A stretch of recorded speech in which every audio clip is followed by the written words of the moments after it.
जम्मू कश्मीर में विधायकों को तोड़ने और सरकार गिराने के आरोपों पर मुख्यमंत्री उमर अब्दुल्ला बुरे फंस गए हैं।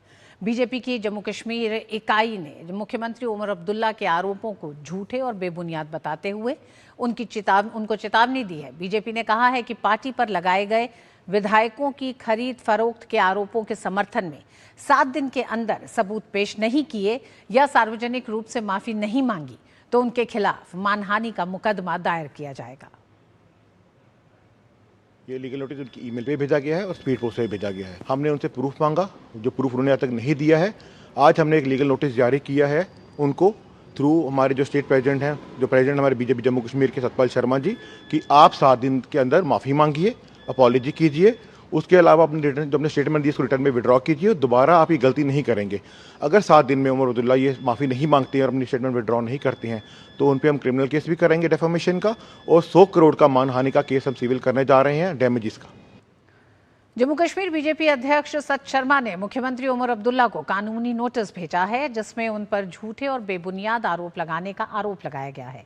नोटिस में कहा गया है कि अगर उमर अब्दुल्ला 7 दिनों में माफी नहीं मांगते और बयान वापस नहीं लेते हैं तो 100 करोड़ रुपए के आपराधिक मानहानि मुकदमे की कार्रवाई की जाएगी। भारतीय जनता पार्टी की छवि को खराब करने का प्रयत्न उनके माध्यम से हुआ था। मैंने सीधे तौर पर सार्वजनिक तौर पर कहा था कि उनके नाम जो हैं उनके सार्वजनिक किया जाए, जो भी नाम है, विधायक का नाम भी और हमारा जो सो कॉल्ड हमारा कोई नेता उसका भी नाम जो है वो सार्वजनिक किया जाए। अगर वो सार्वजनिक नहीं कर सकते, वो कहें कि गलती हुई है, माफ़ी मांगे। अगर वो माफ़ी नहीं मांगते, वो लीगल नोटिस मैंने इशू कर दिया है और उन्हीं की हैसियत के हिसाब से 100 करोड़ रुपये से की राशि जो है हमने मानहानि के तौर पर उनसे मांगी है। हमारे इंडिविजुअल के ऊपर बोले, मेरे देश के ऊपर कोई बोलेगा मैं बर्दाश्त नहीं करूंगा। ये पूरा विवाद तब शुरू हुआ जब पिछले सप्ताह मुख्यमंत्री उमर अब्दुल्ला ने नेशनल कॉन्फ्रेंस के कार्यकर्ताओं को संबोधित करते हुए आरोप लगाया था कि भाजपा उनकी पार्टी में टूट करवाकर उनकी सरकार गिराने की कोशिश कर रही है। उन्होंने ये भी दावा किया था कि जम्मू क्षेत्र के नेशनल कॉन्फ्रेंस के एक विधायक ने उन्हें बताया कि भाजपा में शामिल होने के बदले उसे 20 से 30 करोड़ रुपए और मंत्री पद की पेशकश की गई थी। उमर अब्दुल्ला के इसी बयान पर बीजेपी हमलावर है। वहीं मुख्यमंत्री उमर अब्दुल्ला ने बीजेपी की ओर से भेजे गए मानहानि नोटिस को सम्मान की बात बताया है। उन्होंने कहा कि वह ऐसी राजनीतिक ताकत हैं जिसे बीजेपी नजरअंदाज नहीं कर सकती। साल 2020 के उत्तर पूर्वी दिल्ली दंगों के दौरान इंटेलिजेंस ब्यूरो यानी आईबी के अधिकारी अंकित शर्मा की हत्या के बहुचर्चित मामले में दिल्ली की कड़कड़डूमा कोर्ट ने बड़ा फैसला सुनाया है।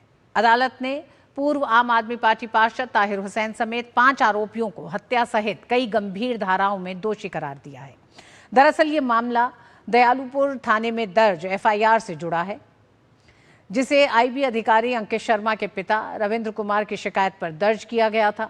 शिकायत के मुताबिक 25 फरवरी 2020 को अंकित शर्मा घर से बाहर निकले थे लेकिन वापस नहीं लौटे। बाद में उनका शव खजूरी खास नाले से बरामद हुआ था। ताहिर हुसैन को दोषी करार दिए जाने के बाद अब भाजपा ने आम आदमी पार्टी पर निशाना साधा। दिल्ली के तत्कालीन मुख्यमंत्री अरविंद केजरीवाल मुख्य दोषी ताहिर खान को निर्दोष बताते रहे। अब जब कोर्ट के सामने ताहिर की सच्चाई सामने आ गई है तो क्या अरविंद केजरीवाल दिल्ली के लोग और देश से माफी मांगेंगे? वही अंकित शर्मा है जिसके निर्मम हत्या हुई थी क्योंकि वो हिंदू थे। ताहिर हुसैन सिर्फ एक एक्टिव मेंबर नहीं थे आम आदमी पार्टी के, पूर्व निगम पार्षद भी थे आम आदमी पार्टी के। और जिस प्रकार से संजय सिंह और तमाम उनके लोगों ने उनको डिफेंड करने की कोशिश की थी उस वक्त, ये दिखाता है कि पूरी की पूरी पार्टी आम आदमी पार्टी ताहिर हुसैन के साथ खड़ी थी। और आज जब वो कन्विक्ट हो गए हैं, दोषी करार दिए गए हैं, तो अरविंद केजरीवाल क्या देश से माफी मांगेंगे?